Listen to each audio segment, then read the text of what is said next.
मनपा कर्मचाऱ्यांचा वारस हक्क नोकरीबाबतचा प्रश्न न्यायप्रविष्ट होता। त्यामुळे अनेक सफाई कामगारांना आपल्या वारसाला नोकरी देण्यास अडचण निर्माण झाली होती। उच्च न्यायालयात लाड समितीच्या शिफारसीनुसार वारसांना नोकरी मिळावी यासाठी अहमदनगर मनपा कर्मचारी युनियनने पाठपुरावा केला। त्याला अखेर यश आले असून या सर्व कर्मचाऱ्यांना वारस हक्काची नोकरी मिळणार आहे। तसा GR राज्य सरकारने उच्च न्यायालयाच्या अधीन राहून काढला असून मनपात सुमारे 650 कर्मचाऱ्यांना वारस हक्काचा लाभ मिळणार आहे। 2 वर्षापूर्वी सेवानिवृत्त झालेल्या कर्मचाऱ्यांच्या वारसांना देखील नोकरीचा हक्क मिळणार असून यासाठी अहमदनगर मनपा कर्मचारी युनियनच्या पाठपुराव्याला यश मिळाले असल्याची माहिती सचिव आनंदराव वायकर यांनी दिली। अहमदनगर महानगरपालिकेचे नूतन आयुक्त यशवंत डांगे यांचा अहमदनगर मनपा कर्मचारी युनियनच्या वतीने सत्कार करत कर्मचाऱ्यांचे प्रलंबित प्रश्न मार्गी लावण्यासाठी बैठकीचे आयोजन करण्याची मागणी करण्यात आली। यावेळी अध्यक्ष बाबासाहेब मुदगल, जितेंद्र सारसर, सचिव आनंदराव वायकर, नंदकुमार नेमाने, राहुल साबळे, महादेव कोतकर, दीपक मोहिते, प्रफुल्ल लोंढे, अजित तारू, राकेश गाडे आदी उपस्थित होते।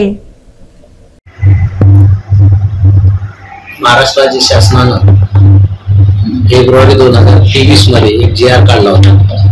त्या GR मध्ये तो GR असा होता की सफाई कर्मचारी जे आहेत नगरपालिका, महानगरपालिका आणि सरकारी कार्यालयातले स्वीपर त्या सर्वांना लाड कार्य समितीच्या शिफारसीप्रमाणे सामावून घेण्यात आले। त्याच्यामध्ये टोटल समाजाच्या लोकांना कव्हर केलेलं होतं। त्याचप्रमाणे कोर्ट निकाल जे लागून किंवा अन्य मार्गाने जे कर्मचारी सफाई कामगारांमध्ये नोकरीला लागले त्यांच्याही वारसांना नोकरी लाड कार्य समितीच्या शिफारस करून द्यावे असा तो GR होता आणि तो चांगला GR होता।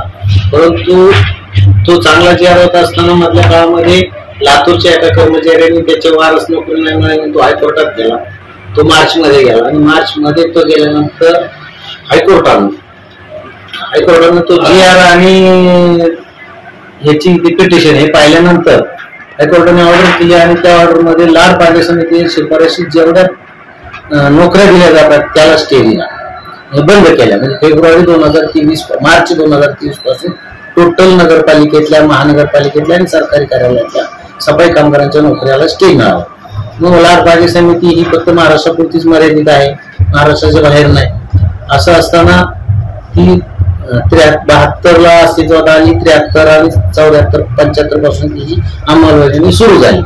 हे सुरू झाल्यानंतर वेळ जवळजवळ 72 पासून ते आजपर्यंत त्याच्यावर 10-15 GR निघाले, दुरुस्त्या त्या सगळ्या GRचा विचार करत असताना ज्यावेळेस आम्ही पालिकेत गेलो की आता काय करायचं, पालिकेने वारस नोकरी बंद केल्यामुळे मग शेवटी अहमदनगर महानगरपालिका कामगार युनियन, पुणे मनपा कामगार युनियन आणि महाराष्ट्र आमच्या दोन्ही संघटना महाराष्ट्र राज्य सर्व श्रमिक महासंघ हे राज्यव्यापी फेडरेशनला अटॅच असल्यामुळे, संलग्न असल्यामुळे आम्ही या 3 संघटनांच्या वतीनं हायकोर्टामध्ये त्या रिटमध्ये पार्टी झालो, पार्टी होण्याचा अर्ज केला। इंटरव्ह्युनर म्हणून आम्ही त्याच्यामध्ये 3 अर्ज केले। 3 अर्जामधल्या 2 अर्जावर म्हणजे पुणे युनियन आणि नगर युनियनच्या अर्जावर माझं ऍफिडेव्हिट फाईल केलं, माझ्या सहीने फाईल केलं आणि महाराष्ट्र राज्य सर्व श्रमिक महासंघ जो आहे त्याच्या उदय भट जे आहेत आमचे त्यांचं त्याच्यामध्ये ऍफिडेव्हिट फाईल केलं, हे 2 संघटना।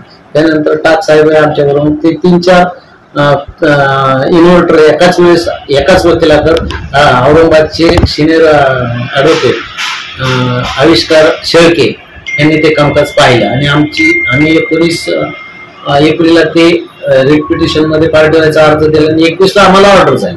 21 ला आम्ही त्या पिटिशन मध्ये पार्टी झालो, थर्ड पार्टी म्हणून कोर्टाने ऍडमिट केलं। त्याच्यानंतर थ्रूआउट वर्षभर आम्ही कंटिन्यू त्या तारखांना उपस्थित राहत होतो, तारखा पडत होत्या। कोर्ट कंटिन्यूच असतं, पण सरकारी वकील ऍडव्होकेट जनरल नेमलेला होता, तो ऍडव्होकेट जनरल त्या कोर्टात येत नव्हता औरंगाबादला, त्याच्यामुळे बरेच तारखा अशाच फेल गेल्या। नंतर इकडून तिकडून त्यांनी पुन्हा एक सप्ताह म्हणून सिनियर काउन्सिलर विशेष सरकारी वकील म्हणून नेमला गेला, तो तिथं हजर झाला आणि त्यांनी 2-3 तारखेला आर्ग्युमेंट वगैरे केलं आणि कोर्ट काय त्याच्यात स्टे उठवायच्या मनस्थितीत नव्हतं। हे असं सतत चालू असताना मी जी तुम्हाला सांगितलं, नागपूरच्या एका कर्मचाऱ्यांनी एप्रिल 24 मध्ये एक अर्ज केला होता, त्यांनी मात्र पिटिशनच केलं होतं त्याच अनुषंगानं। त्या पिटिशन मध्ये कोर्टाने ऑर्डर केला होता लाड पाहिजे समितीच्या शिफारशीप्रमाणे तो आता नवबौद्ध समाजाचा, त्यालाही त्या टॅक्स पिटिशनचा फायदा झाला नाही. त्यांनी ती केस दाखल केली, त्यात कोर्टाने ऑर्डर केला लाड पाहिजे समितीप्रमाणे आपलं वाल्मिकी, मेहतर आणि भंगी या 3 समाजांची रिलॅक्सेशन देऊन 10 एप्रिलला त्यांनी ऑर्डर केली आणि त्याप्रमाणे अंमलबजावणी करायला सांगितली. शासनाने एक GR काढला, परिपत्रक काढलं, त्याच्या अंमलबजावणी सगळ्या नगरपालिका महानगरपालिकांना त्यांनी ऑर्डर केलं. फक्त त्या 3 समाजाच्यांना रिलॅक्सेशन झालं. त्याच्यानंतर मग आता जेव्हा इथं सगळे वकील मग पुन्हा खूप इन्व्हर्टर आले, त्याच्यात जर तुम्ही जजमेंट पाहिलं जवळजवळ 40-45 संघटना त्याच्यात अपियर झाल्या. आपणही पुन्हा कर्मचाऱ्यांचं एक स्वतंत्र युनियन असताना कर्मचाऱ्यांचे 16 कर्मचाऱ्यांचे मुलांचे एज बार व्हायला लागले, म्हणून आपण त्यात पुन्हा एक इन्व्हेस्टिगेशन अर्ज दाखल केला 16 कर्मचाऱ्यांच्या वतीने. मच्छिंद्र साठे व इतर असे ते 16 लोक आहेत, त्यांच्या वतीने पुन्हा त्यात झालो. त्या सगळ्यामध्ये निकाल होत असताना सुद्धा फक्त शेळके वकील, ऍडव्होकेट शेळके आणि सपकाळ या दोघांनीच आर्ग्युमेंट केलं. बाकीचे 45 वकील नुसते उभे होते दोन्ही दिवस. शेवटी त्यांनी त्याच्यावर कुठेही भाष्य केलेलं नाही. पण तो निकाल शेवटी असा झाला की लाड पाहिजे समितीच्या शिफारशी ज्या आहेत त्याचा सकाळच्या सेशन मध्ये आर्ग्युमेंट झाला आणि 8 वाजेपासून होतो. 11 वाजता आपला विषय सुरू झाला त्या कोर्टापुढं. 11 ते 12:30 पर्यंत शेवटी कोर्टाने सांगितले की नाही, मी आता 4:30ला तुमचं पुन्हा ऐकून घेतो. 4:30 वाजता मला ते मूळ जो GR आहे 75 आणि 73चा ते GR मला आणून आपल्या पिटिशन मध्ये होते, ते बघायला त्याला काही वेळ नाही, मला तुम्ही फ्रेश दाखवा. मग आपण ते पुन्हा 4 वाजता आर्ग्युमेंट झालं. 4 वाजता तो GR जो लाड पाहिजे समितीचा 73चा आणि 75चा दोन्ही GR कोर्टापुढे वाचून दाखवल्यानंतर कोर्ट ह्या कन्व्हेन्शनला आलं की कोर्टाने 5:30 वाजता निर्णय दिला आणि त्याच्यामध्ये जो त्यांनी एप्रिलमध्ये रिलॅक्सेशन दिलं होतं त्या स्टे मध्ये की मेहतर, भंगी, वाल्मिकी, त्याचप्रमाणे त्यांनी नंतर शेड्यूल कास्ट हा शब्द वापरला, अनुसूचित जाती. म्हणजे त्यात जेवढ्या जाती आहेत अनुसूचित जाती माझ्या माहितीला 200-250 जाती आहेत. त्याच्यात पोट जाती म्हणजे पोट जाती, त्यावेळी त्याच्यासोबत इन्क्लुडिंग शब्द वापरला. म्हणजे त्यात ऍड त्यांनी केलं नवबौद्ध सुद्धा त्याच्यात आहेतच, पण त्यांनी तो शब्द त्यात ऍड केला. त्याप्रमाणे तो निकाल राखला. त्याची सर्टिफाईड कॉपी आपल्याला मागच्या आठवड्यात मिळाली. पुन्हा आपण संघटनेच्या माध्यमातून ती सर्टिफाईड नक्कल मंत्रालयापर्यंत पोहोचवली. मंत्रालयामध्ये आपल्या सर्व श्रमिक महासंघाचे पदाधिकारी तिथं मुंबईला जे असतात ते जाऊन तिथं हस्ते पोच दिली.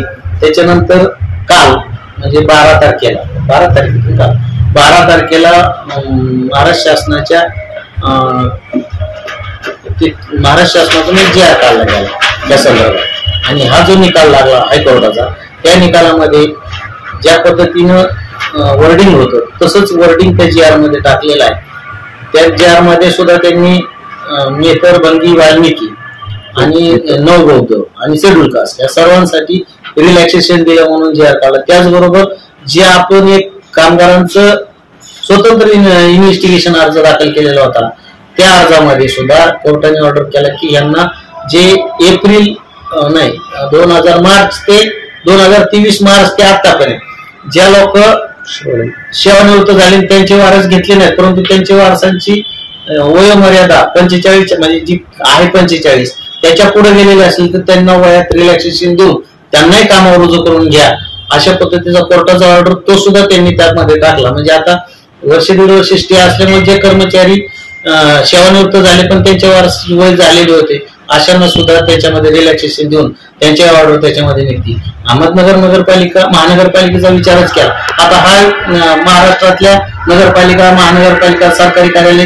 सगळ्या ठिकाणी हे अंमलबजावणी सुरू झाली. त्याचा GR तशा पद्धतीने काढला.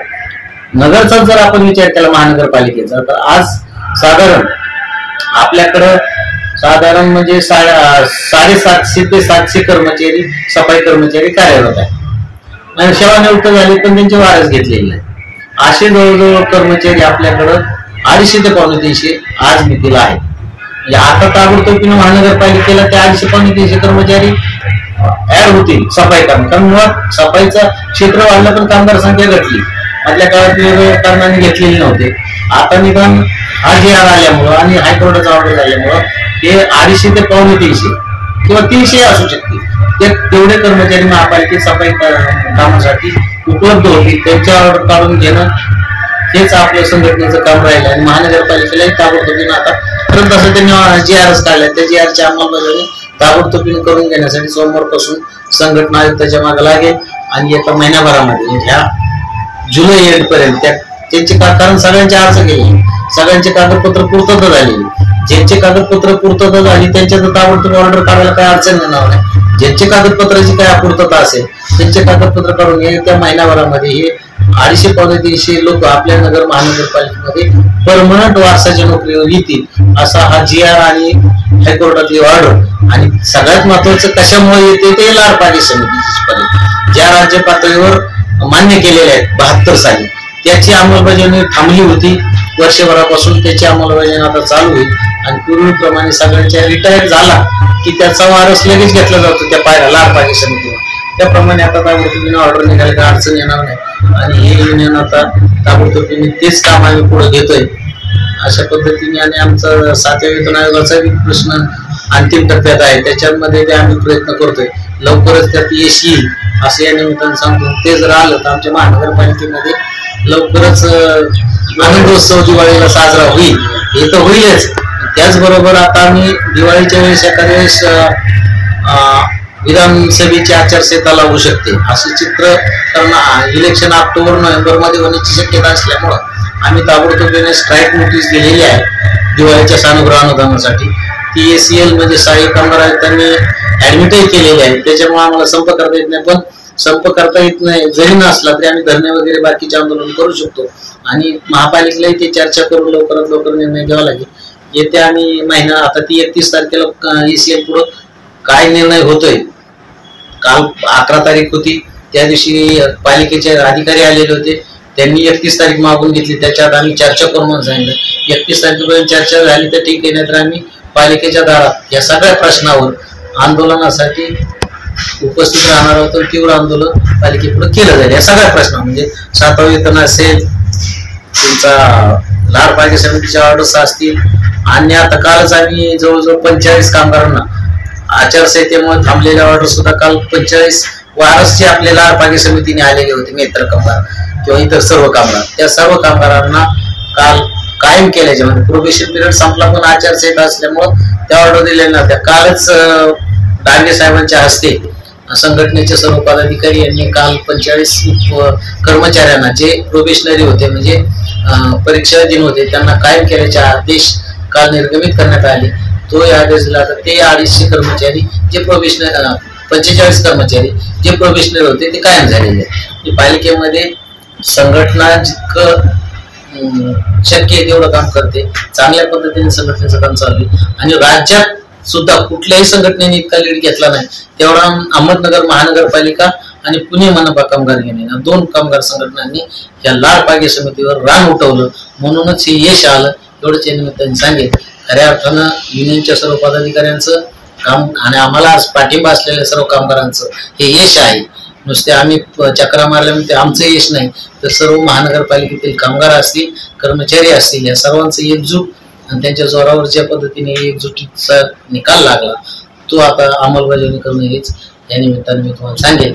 आणि त्याची अंमलबजावणी 1 तारखेपर्यंत व्हावी असे शुभेच्छा देतो सर्वांना. आणि आयुक्तांना सांगतो की ताबडतोब आमचे आदेश काढा, आम्ही सोमवारी त्यांना भेटायला जाणार आहोत. बातम्यांसाठी नवा मराठा YouTube चॅनलला सबस्क्राईब करा आणि बेल आयकॉनवर प्रेस करा.